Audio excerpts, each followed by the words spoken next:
Eh bien le bonjour à tous et à tous les amis, c'est Zirock, j'espère que vous allez bien, que vous avez la patate comme d'habitude. Moi je sais pas si ça s'entend mais je suis éclaté. J'avoue une semaine et demie sans vidéo c'est pas correct mais j'étais malade hein. Bon les 5 premiers jours c'était juste une phlémopharyngite ça s'appelle. Mais le karma il m'a vite rattrapé, je suis vraiment tombé malade par contre. Et bah voilà bref, je suis pas là pour me justifier de toute façon. En tout cas aujourd'hui on s'attaque à du lourd, ne vous y inquiétez pas. Attendez ça me stresse ça. Voilà, c'est mieux comme ça, voilà, c'est les petits détails qui font les grands tout. Bref, aujourd'hui on s'attaque à une vidéo d'horreur, les faces cachées de YouTube sur la chaîne de Feldup, le meilleur youtubeur horreur français, je pense que personne ne peut contester ça. En tout cas, plus sérieusement, aujourd'hui on va s'attaquer à quelque chose d'assez hard, hein, donc pour toutes les personnes sensibles, je vous conseille de pas trop regarder si vous êtes vraiment sensible. Le cauchemar Nickbait, la face cachée de YouTube, et il y a 3 parties, et les 3 parties seront faites dans 3 vidéos différentes du coup. Et commençons par la partie 1, bien sûr, commençons par le commencement. Cette série de vidéos est déconseillée aux âmes sensibles, c'est exactement ce que j'ai dit. Au moment où je tourne cette vidéo, je n'ai absolument aucune idée de ce à quoi elle va ressembler à la fin.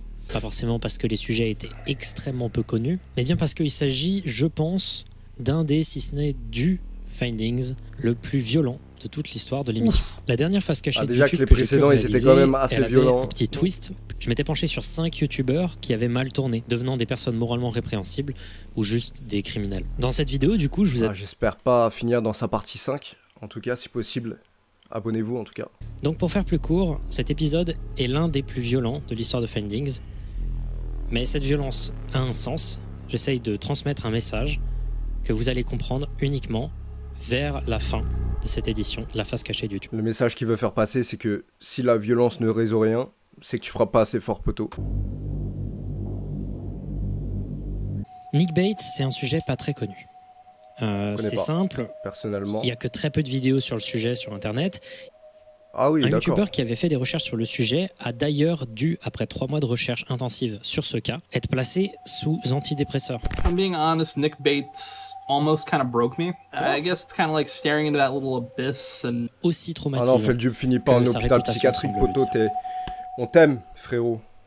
Nikolaus Boyd Stauffenberger est né en Pennsylvanie en 1991. Il a vécu dans une situation parentale un peu compliquée, ce qui a amené ses parents à divorcer quand il était enfant en primaire, notamment parce que son père était un alcoolique et était abusif verbalement, et qu'il a fini par donc aller vivre ailleurs. La mère de Nick, elle, s'en est remis et s'est remariée et a eu un enfant. Cet enfant s'appelle Amber et il s'agit donc de la demi-sœur de Nick, qui est donc bien plus jeune que lui. On va mettre cette information de côté. Au CM1, entre 9 et 10 ans, il est diagnostiqué anxieux et dépressif. Il est placé sous médicaments et sous support émotionnel permanent. Dans des rapports scolaires qui ont été réalisés à son propos, on le décrit ainsi. Nick est la plupart du temps très silencieux en classe, parfois coopératif. Il travaille bien dans des situations de travail seul avec un enseignant et dans des groupes restreints. Mais il a des difficultés à établir des liens sociaux et a des comportements inappropriés avec les autres élèves. Et avait parfois des comportements prompts à attirer de l'attention négative sur lui, comme par exemple suçoter ses cheveux ou gémir sans aucune raison. Et si certains de ces symptômes peuvent être approchés de formes d'autisme, il faut savoir que Nick, durant l'intégralité de sa vie, ne sera jamais diagnostiqué autiste, ni même HP, ni même quoi que ce soit en réalité. Les seuls neuroatypiques qu'il possédait, c'était sa dépression et son anxiété. Ça me paraît important de le dire parce que finalement, ces gémissements et ces suçotements de cheveux et ce genre de choses et d'actes antisociaux étaient majoritairement motivés par le fait de faire réagir les autres. Nick est probablement dans le top 3 des personnes les plus répugnantes que je n'ai jamais traitées dans l'histoire de Findings. Et tout va commencer à chavirer dès le collège en fait. Quand il va découvrir Internet. Et qu'il va commencer à s'y exprimer beaucoup. C'est sur les wikis et les forums liés à ces 2 dessins animés qu'il va rencontrer une fille qui s'appelle Anna. Alors Anna, on va la mettre de côté parce qu'on va parler en long et en large de la relation qu'elle a pu entretenir avec Nick et de sa nature, mais je préviens, c'est pas joli. Il dessinait beaucoup sur papier ou sur Paint avec des graphismes dans le style que l'on pourrait s'imaginer être dessiné par un enfant, et même au fil des années, au fur et à mesure qu'il essayait de s'améliorer dans le dessin, il n'a jamais vraiment atteint un niveau qu'on puisse considérer comme bon, voire même décent. Bah écoute, personne ne l'a jamais vraiment considéré comme on a le talent, on l'a pas. Il était parfois mentionné dans des forums où c'est les gens se moquaient de lui, tous les aspects répugnants du personnage. Par exemple, des anecdotes sur son mode de vie très crade, comme le fait qu'il avait peur de l'eau, donc il ne se lavait pas le corps, juste les cheveux, et il utilisait seulement du déodorant Axe en guise de cache-misère. Et également, et surtout, un des premiers catalystes de la raison pour laquelle les gens ont commencé à le troller à mort, il ne se brossait jamais les dents, ce qui fait que ses dents pourrissaient de l'intérieur et ressemblaient à ça.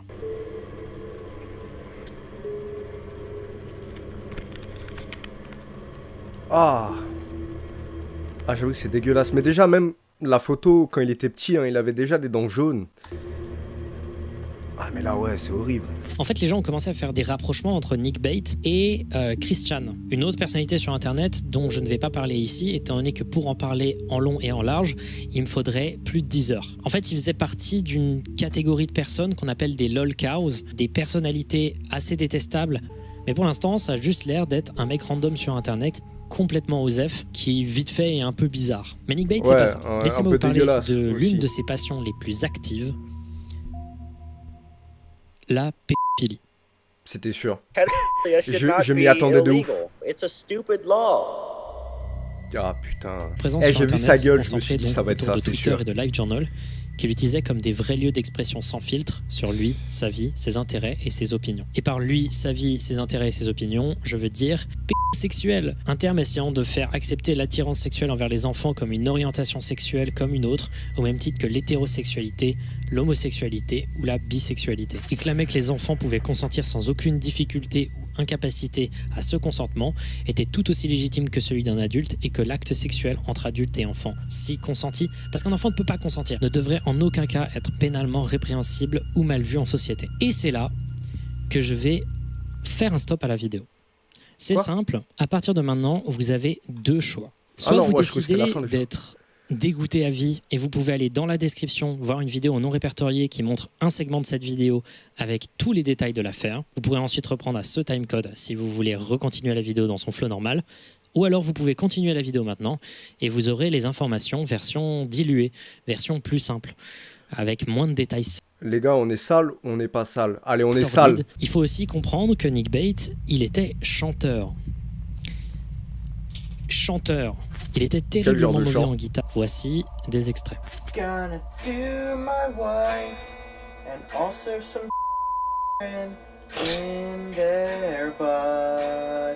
J'ai jamais été autant content de voir une pub. Vous pouvez installer un bloqueur de publicité. Est-ce que vous vous souvenez de Anna, cette fille qu'il a rencontrée sur les forums de Homestar Runner et The Bonus Stage? Eh bien, quand il l'a rencontrée, il a immédiatement développé un crush sur elle.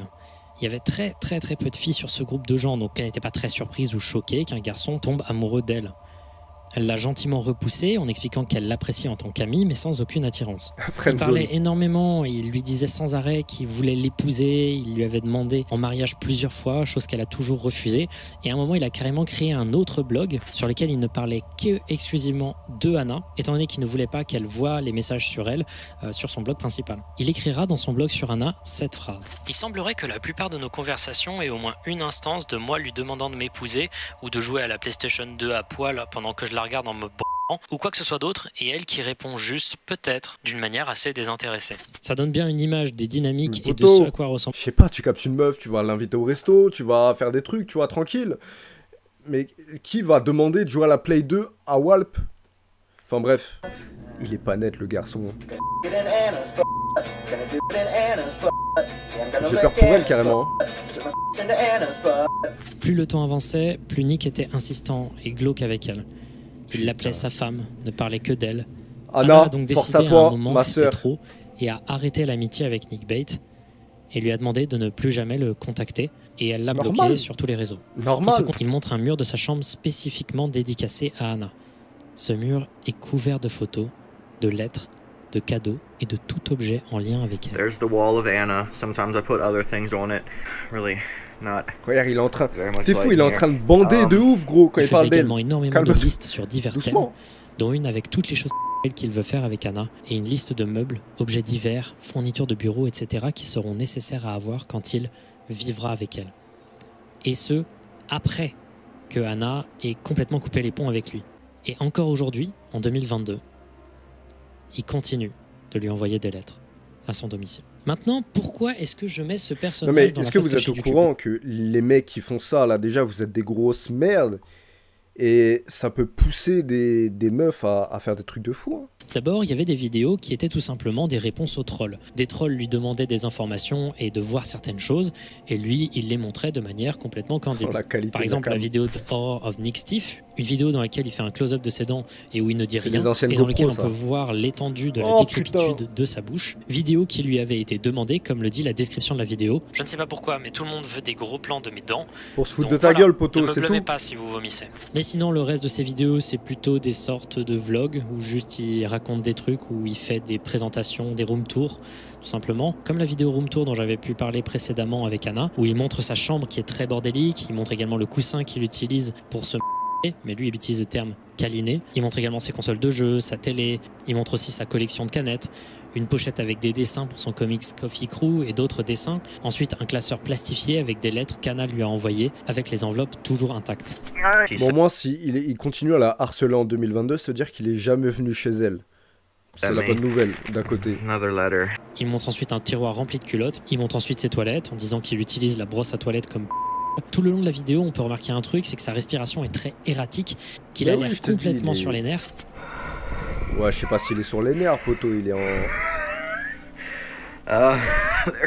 Prendre la ventoline, frérot.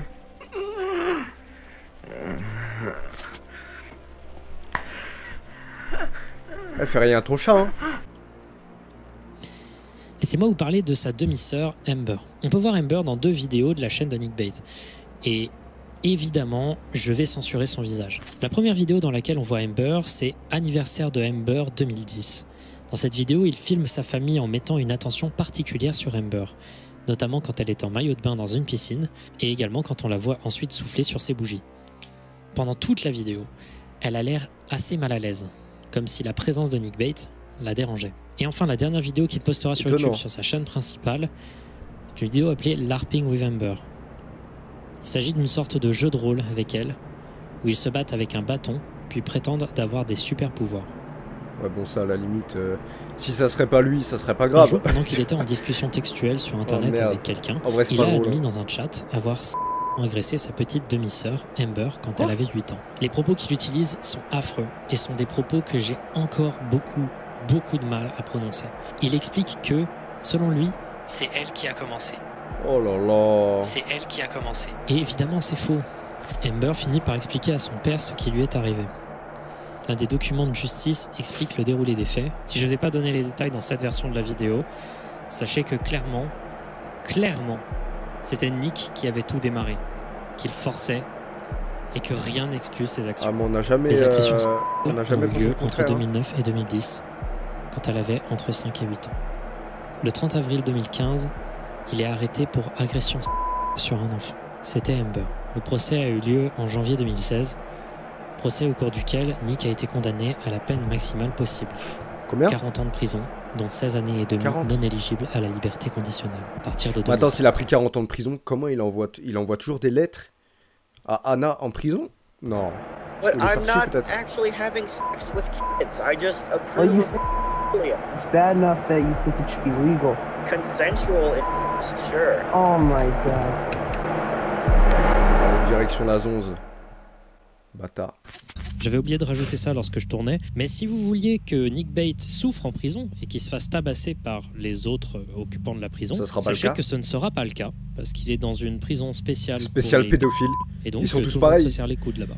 Et maintenant, pour vous faire comprendre l'étendue de l'enfer du personnage de Nick Bait, pour vous dire que ce n'est même pas que ça, ah là là, laissez-moi vous faire une liste non exhaustive de petits détails inutile qui montre bien l'ampleur du personnage. Par exemple, il étalait ses excréments sur les murs de façon régulière. Il expliquait également en détail dans plusieurs tweets comment il étale ses propres défécations sur son corps malgré le fait de ne pas laver son corps et les blessures et inconvénients que causent parfois ces pratiques de qui incluent de s'installer divers objets de...